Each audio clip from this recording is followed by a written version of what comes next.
क्या आपने कभी सोचा है कि एक पल में सब कुछ खो जाने के बाद भी इंसान कैसे अपने आप को संभाल पाता है? आज हम एक ऐसी कथा के बारे में जानेंगे जिसमें विश्वास, भक्ति और ईश्वर का अद्वितीय आशीर्वाद छिपा हुआ है। महाभारत का युद्ध काल था। हस्तिनापुर की राजसभा में वह दिन आया जब कौरवों ने छल से पांडवों को हराकर उन्हें और उनकी पत्नी द्रौपदी को अपमानित करने का षड्यंत्र रचा।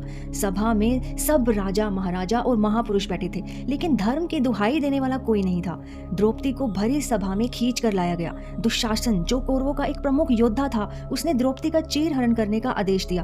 द्रौपदी की आंखों में डर और अपमान के आंसू थे, लेकिन उसने हार नहीं मानी। उसने अपनी आंखें बंद की और अपने हाथ आकाश की ओर उठा दिए। उसके होठों से निकला, हे गोविंद, हे माधव, हे द्वारिकाधीश, मेरी लाज बचाओ। यह पुकार किसी आम स्त्री की नहीं थी, यह उस भक्त की पुकार थी जिसने भगवान श्री कृष्ण पर अपना संपूर्ण विश्वास रखा था।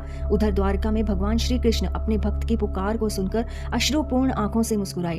उन्होंने अपनी दिव्य शक्ति से द्रौपदी का चीर अनंत कर दिया। दुशासन जितना खींचता गया, चीर उतना ही बढ़ता गया। आखिरकार वह थक कर गिर पड़ा और सभा में बैठे सभी लोग स्तब्ध रह गए। इस कथा से हमें यह सीखने को मिलता है कि जब हम पूर्ण विश्वास और श्रद्धा के साथ ईश्वर को पुकारते हैं तो वे किसी भी परिस्थिति में हमारी रक्षा करने के लिए तत्पर रहते हैं। द्रौपदी का यह अटल विश्वास और भक्ति हमें प्रेरित करती है कि कठिन से कठिन समय में भी ईश्वर पर विश्वास बनाए रखें। इस कहानी से यह सिद्ध होता है कि विश्वास की शक्ति सबसे बड़ी होती है। जब आपके पास कोई नहीं होता, तब भी ईश्वर आपके साथ होते हैं।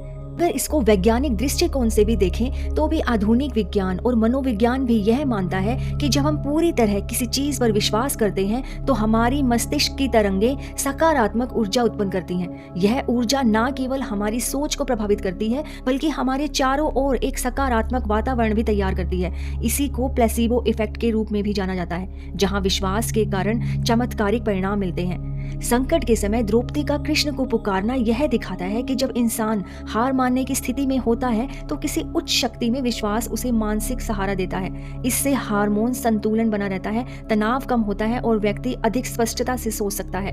कृष्ण ने द्रौपदी की पुकार को सुना, जो यह दर्शाता है कि हमारी ऊर्जा और भावनाएं पूरे ब्रह्मांड में संचारित होती हैं। वैज्ञानिक रूप से इसे क्वांटम एंटेंगलमेंट से जोड़ा जा सकता है, जहां ऊर्जा के कण आपस में जुड़े रहते हैं। तो द्रौपदी ने खुद को कृष्ण के चरणों में समर्पित कर दिया। वो यह दिखाता है कि जब हम अपनी सारी समस्याएं किसी शक्ति या भगवान पर छोड़ देते हैं तो समाधान अपने आप निकल आता है। जय श्री कृष्ण।